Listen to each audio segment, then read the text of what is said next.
Sometimes, the smallest change can turn your whole world upside down. Phil and Deb brought Ruby home as a little puppy, and she was full of energy. They used to say they'd have to take her to agility classes as she loved running around the yard at great speed and would jump long distances over objects. They assumed they had years of happiness ahead, but one ordinary afternoon, everything changed. Ruby had just celebrated her first birthday. She was the heart of their home, and she spoiled them as much as they spoiled her. My wife had gone out shopping and came back fairly late in the day. Normally, Ruby would jump up and go running to the front door. So happy to see her, but not this time. She didn't move. They knew something was wrong. It was almost closing time, so they called every vet in the area, trying to one who would see so close to closing time. Finally, they found a small vet clinic who was willing to stay back and see her after hours. They were in the process of closing up, but they didn't mind. They saw her. I'm so glad they did. Thank you, Sean. He checked a few things out and then he said, I want to do a blood test.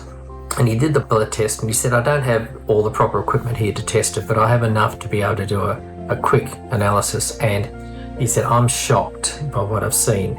She has no immune system. Her white cells, her neutrophils, and her platelets are shot. She has nothing. Zero. You can't see them. They rushed Ruby to the emergency hospital. After hours in the waiting room, they were called in, and 4 vets gathered to discuss her case.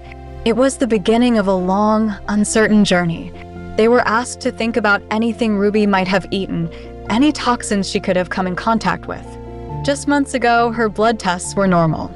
Now, they were searching for answers in every corner of their home. From plants, pesticides, skin creams, anything that could be a possibility. That was the start of a very long, heart-wrenching, very expensive journey of recovery for Ruby. And she's a brave little girl. And even though she's not out of the woods yet, we think she's going to make it. Ruby had an extended hospital stay.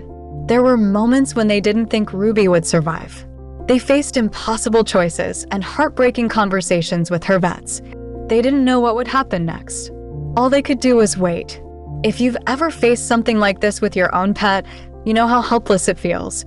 Over the next few episodes, we'll share every step of Ruby's struggle, our hopes, our fears, and the love that kept us going. If you want to follow her journey, subscribe and share your own stories in the comments.